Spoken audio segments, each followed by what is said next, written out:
오늘 우리에게 주시는 하나님의 말씀은 다니엘 4장 28절에서 37절까지의 말씀입니다. 주시는 말씀을 받들어 봉독하겠습니다. 이 모든 일이 다 나 느부갓네살 왕에게 임하였느니라. 12달이 지난 후에 내가 바벨론 왕궁 지붕에서 거닐세 나 왕이 말하여 이르되 이 큰 바벨론은 내가 능력과 권세로 건설하여 나의 도성으로 삼고 이것으로 내 위엄의 영광을 나타낸 것이 아니나 하였더니 이 말이 아직도 나 왕의 입에 있을 때에 하늘에서 소리가 내려 이르되 느부갓네살 왕아 내게 말하노니 나라의 왕위가 내게서 떠났느니라. 내가 사람에게서 쫓겨나서 들짐승과 함께 살면서 소처럼 풀을 먹을 것이요 이와 같이 7대를 지내서 지극히 높으신 이가 사람의 나라를 다스리시며 자기의 뜻대로 그것을 누구에게든지 주시는 줄을 알기까지 이르리라 하더라. 바로 그때 이 일이 나 느부갓네살에게 응하므로 내가 사람에게 쫓겨나서 소처럼 풀을 먹으며 몸이 하늘 이슬에 젖고 머리털이 독수리 털과 같이 자랐고 손톱은 새 발톱과 같이 되었더라. 그 기한이 참에 나 느부갓네살이 하늘을 우러러 보았더니 내 총명이 다시 내게로 돌아온지라. 이에 내가 지극히 높으신 이에게 감사하며 영생하시는 이를 찬양하고 경배하였나니 그 권세는 영원한 권세요 그 나라는 대대에 이르리로다.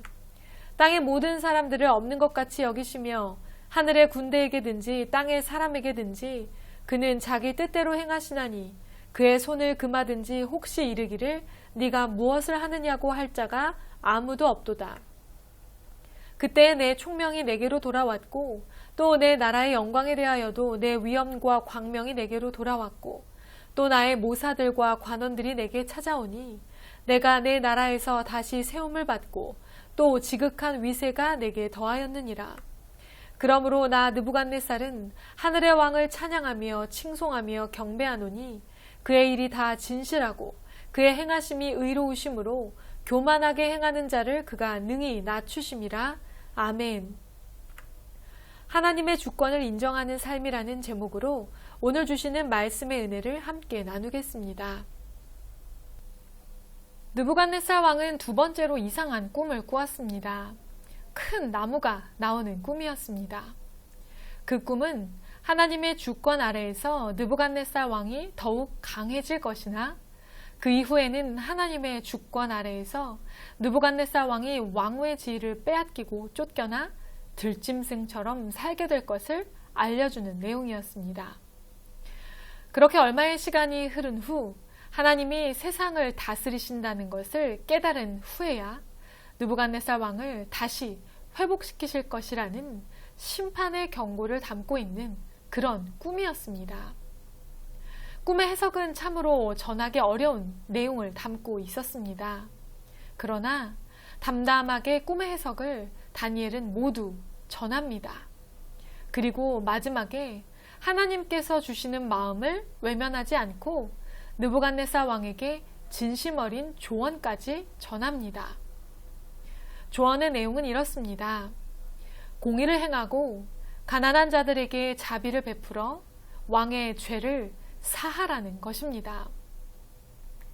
한 나라의 왕, 그것도 자신의 조국을 침공하였던 강대국의 왕 앞에서 불길한 꿈의 내용을 있는 그대로 전하는 것도 쉽지 않았을 텐데 다니엘은 담대히 하나님께서 주시는 마음까지도 덧붙여 전합니다. 다니엘은 하나님의 마음을 가감없이 전함으로 하나님의 백성으로서의 의무를 다하였고 또한 느부갓네살 왕에게 충언을 함으로 충신의 의무도 다합니다. 느부갓네살 왕에게 어려움과 심판을 면할 수도 있는 길을 알려줌과 동시에 그 땅 가운데 하나님의 공의와 하나님의 뜻을 실현할 길을 찾고 있었던 것입니다. 우리는 하나님의 자녀로서의 정체성과 이 세상에 속한 자로의 정체성을 이분법적으로 나누어 생각합니다. 내가 지금 처한 상황과 자리에 따라 그리스도인이었다, 세상에 속한 자였다, 이중적인 삶을 살고 있는 것입니다. 그러나 하나님께서 우리에게 원하시는 것은 이중적인 삶을 사는 것이 아니라 언제 어디서나 그리스도인으로 살아가는 것입니다.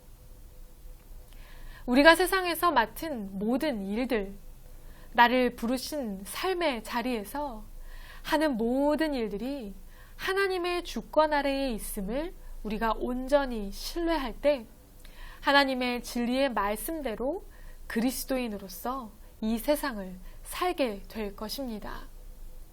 그리고 진리의 말씀대로 사는 것이 세상에 속한 내가 가장 잘 살아가는 방법임을 깨닫게 될 것입니다. 우리가 속한 세상은 또한 하나님께 온전히 속한 곳이기 때문입니다. 느부갓네살 왕이 다니엘로부터 충격적인 꿈 해석을 들은 지 1년이라는 시간이 흘렀습니다. 그리고 이 일은 정확하게 느부갓네살 왕에게 그대로 실현됩니다. 오늘 본문 30절과 31절의 말씀입니다. 나 왕이 말하여 이르되 이 큰 바벨론은 내가 능력과 권세로 건설하여 나의 도성으로 삼고 이것으로 내 위엄의 영광을 나타낸 것이 아니냐 하였더니 이 말이 아직도 나 왕의 입에 있을 때에 하늘에서 소리가 내려 이르되 느부갓네살 왕아 내게 말하노니 나라의 왕위가 내게서 떠났느니라. 아멘. 다니엘로부터 꿈의 이야기를 들은 지 12개월의 시간을 지내는 동안 느부갓네살 왕은 하나님의 경고를 완전히 잊고 교만에 빠졌습니다. 다니엘이 왕의 꿈을 해석하며 겸손히 하나님께 돌이키기를 간곡히 호소하였지만 그 말을 들은 지 1년 만에 하나님의 경고를 완전히 잊고 자신의 화려한 왕국을 자랑하며 교만에 빠진 것입니다. 사람은 잊어도 그러나 하나님은 하나님의 말씀을 결코 잊지 않으십니다. 33절 말씀입니다. 바로 그때에 이 일이 나 느부갓네살에게 응함으로 내가 사람에게 쫓겨나서 소처럼 풀을 먹으며 몸이 하늘이슬에 젖고 머리털이 독수리 털과 같이 자랐고 손톱은 새 발톱과 같이 되었더라. 아멘. 결국 그는 예언의 말씀대로 수치스럽고 괴로운 시간들을 보내게 되었습니다. 일반 역사에서는 느부갓네살 왕의 통치 후반기에 어떤 일이 있었는지 기록되지 않았기에 이 사건이 정확하게 어떤 일이었는지, 반역에 의해 쫓겨난 것인지 또는 정신적 질병에 시달린 것인지 정확히 알기는 어렵습니다.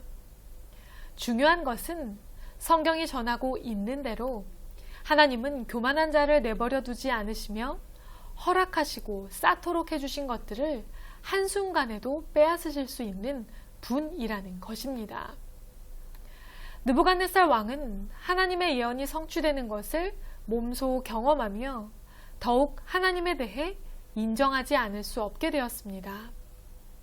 너무나 선명했던 꿈과 다니엘의 분명한 해석, 그리고 예언의 성취, 자신의 힘과 능력으로 어찌할 수 없는 강력한 심판과 고난의 경험, 느부갓네살 왕은 더욱 분명하게 모든 역사의 주권자이신 하나님을 경험하고 만나게 된 것입니다. 계속해서 34절과 35절의 말씀입니다. 그 기한이 참에 나 느부갓네살이 하늘을 우러러 보았더니 내 총명이 다시 내게로 돌아온지라. 이에 내가 지극히 높으신 이에게 감사하며 영생하시는 이를 찬양하고 경배하였나니 그 권세는 영원한 권세요 그 나라는 대대에 이르리로다. 땅의 모든 사람들을 없는 것 같이 여기시며 하늘의 군대에게든지 땅의 사람에게든지 그는 자기 뜻대로 행하시나니 그의 손을 금하든지 혹시 이르기를 내가 무엇을 하느냐고 할 자가 아무도 없도다. 아멘. 느부갓네살 왕은 자신이 세상의 중심에 우뚝 서 있다고 믿었습니다. 자신이 바벨론의 성장과 영광을 이루었고 자신의 힘과 권력을 스스로 찬양했습니다. 그러나 하나님의 징계를 통해 느부갓네살 왕은 하나님을 다시 한번 경험했습니다. 하나님을 경험한 느부갓네살 왕은 온전히 하나님께 영광을 돌리며 역사의 중심에 하나님이 계심을 인정하고 하나님을 찬양하게 된 것입니다. 이방신을 섬기던 이방 나라의 왕이 하나님을 찬양하는 사람으로 변하였습니다. 전혀 변할 것 같지 않은 완고한 사람, 부족한 것 없이 사는 것 같은 사람도 하나님을 경험하면 변하게 됩니다. 하나님은 이 이방 나라의 한 왕에게 자신을 경험시키시기 위해 끝없이 나타나 주시고 말씀하여 주시고 보여주셨습니다. 하물며 하나님이 사랑하시는 하나님의 자녀들에게는 어떠실까요? 우리가 하나님을 만나도록, 우리가 하나님을 경험하도록 얼마나 끊임없이 우리를 찾아오시고 말씀하시고 우리의 삶에 개입하시며 지금 이 순간에도 일하고 계실까요? 이방 나라의 왕도 하나님을 경험함으로 하나님을 인정하고 찬양하게 되었는데 정작 하나님의 자녀인 우리는 삶에 어떤 변화를 이루었습니까? 우리가 정말 살아계신 하나님을 경험하면 하나님을 삶의 주인으로 인정하게 됩니다. 역사의 주관자가 하나님이심을 고백하게 됩니다. 모든 일을 이루시는 하나님의 영광을 찬양하게 됩니다. 하나님을 경험하기 전에는 자기 중심적인 삶을 살지만 하나님을 경험하면 하나님의 뜻이 내 삶의 중심이 되는 삶을 살게 되는 것입니다. 계속해서 36절과 37절의 말씀입니다. 그때에 내 총명이 내게로 돌아왔고 또 내 나라의 영광에 대하여도 내 위엄과 광명이 내게로 돌아왔고 또 나의 모사들과 관원들이 내게 찾아오니 내가 내 나라에서 다시 세움을 받고 또 지극한 위세가 내게 더하였느니라. 그러므로 지금 나 느부갓네살은 하늘의 왕을 찬양하며 칭송하며 경배하노니 그의 일이 다 진실하고 그의 행하심이 의로우심으로 교만하게 행하는 자를 그가 능히 낮추심이라. 아멘. 느부갓네살 왕은 그 때가 되어 정신이 돌아옵니다. 그리고 하나님의 주권을 인정하고 찬양합니다. 이 고백은 사도 바울도 고백한 내용입니다.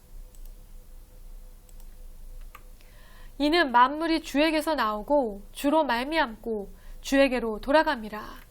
그에게 영광이 세세에 있을지어다. 아멘.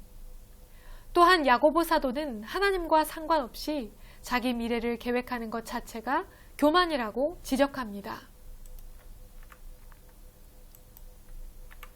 너희가 도리어 말하기를 주의 뜻이면 우리가 살기도 하고 이것이나 저것을 하리라 할 것이거늘. 아멘. 내일 일도 알지 못하는 우리가 무언가를 계획하기 위해 애쓰지 말고 하나님의 주권을 전적으로 인정하는 삶을 살라는 말씀입니다. 느부갓네살 왕은 오랜 고난을 통해서야 하나님의 주권을 인정하게 되었습니다. 그러나 우리는 고난을 겪지 않고서도 하나님의 주권을 인정할 수 있습니다. 하나님께서 우리에게 이미 말씀하셨기 때문입니다. 성도는 선포된 말씀에 즉시 반응하고 즉시 순종함으로 하나님의 주권을 온전히 인정하는 삶을 살 수 있습니다. 그리고 하나님의 역사를 경험하는 삶을 살게 됩니다. 또한 하나님의 역사를 경험함으로 변화된 삶을 살게 되며 이 땅에 하나님의 역사를 이루고 세우는 통로로 쓰임받게 될 것입니다. 모든 것을 뜻대로 이루시는 하나님을 인정하고 오늘도 하나님께서 이끄시는 대로 역사하시는 대로 인도함 받는 삶을 사는 저와 여러분이 되기를 주님의 이름으로 축복합니다. 함께 기도하겠습니다. 하나님을 경험하니 이방 나라의 왕도 하나님을 찬양하게 됩니다. 날마다 하나님을 삶에서 경험하며 살아가는 우리가 하물며 매일의 삶에서 하나님의 주권을 인정하고 찬양하지 않을 수 있을까요? 오늘도 전적인 하나님의 주권에 내 삶을 맡겨드리고 하나님을 경험함으로 하나님께 영광 돌리고 하나님을 찬양하는 삶을 사는 우리가 되게 하여 주시옵소서. 모든 말씀 예수님의 이름으로 간절히 기도드립니다. 아멘.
네.